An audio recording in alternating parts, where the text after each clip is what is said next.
In this video, I'm going to show you how to increase your Viewport FPS to enhance your workflows. So I have a scene over here, and just to give some context, I have around 46,952 objects in the scene.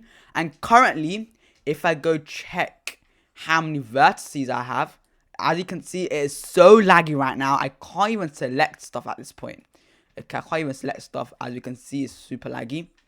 So what we're going to be doing is we're going to increase the FPS. So let's quickly press the space bar and see how slow this is going to be going. So let's press the space bar and it says it's playing. And as we can see, we can't even see. We can't even see. As you can see, it's 0.32. That is super. It's not even 1. That's how slow it is. Now I'm going to show you how to increase this. Now remember, this is a super big scene and I can't even navigate around this. Now remember, we're in material preview mode, so we're going to first of all switch to the shading, the viewport shading mode currently, so that we can get like a few seconds of so we can actually navigate around the viewport. So as we can see now, we can actually zoom out. That's good. And let's just deselect these objects that I'm selecting. As we can see, we have around 7 million vertices, nearly 16 million edges. Now let's just see if it says it increases to 4 now, 3-4. So going from 0 point something to around 2.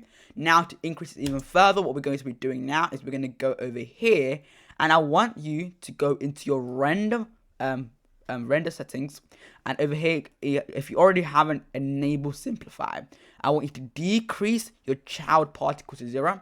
If you can make a max subdivision to 0 as well, but if I do, then everything's going to become boxes for me because most of my thing is subdivision. So I'm going to keep it at 1. Your texture limit, keep it to the minimum, 128, and your volume resolution to a 0. Then you don't have to do anything with rendering because that's the render. We're looking at the viewport display. Now let's see if this makes a difference. See, it increases a little bit, around 4 FPS. Now, the next thing we need to do is over here. If we go, we can select this part and deselect this one, so then we can don't get this, so it doesn't have to calculate that part. And over here in your playback, and we can get sync, and you can do to frame dropping as well. And when you frame drop, then it will increase it as well. As you can see, it's playing it a bit more faster. Or what you can do is mess around with it. You can do sync to audio as well, but we don't have any audio over here. Now I'm gonna keep that play every frame. Now the next thing is the last thing, that's the last option. If this never works, because as you can see, my scene is super big and it's not working.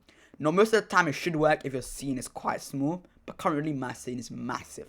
So what we're gonna be doing is that we're gonna look into a camera view, and as we can see, this is like our main part. This is the Rock, the Lion King. I'm going to leave the link in the description. I created a Lion King scene in Blender, and as you can see, it's super slow. I'm going to keep this, and I'm going to hide everything else. Okay, we're going to hide everything else. I'm going to press H, hide that, hide all the trees on the outside, hide, and hide.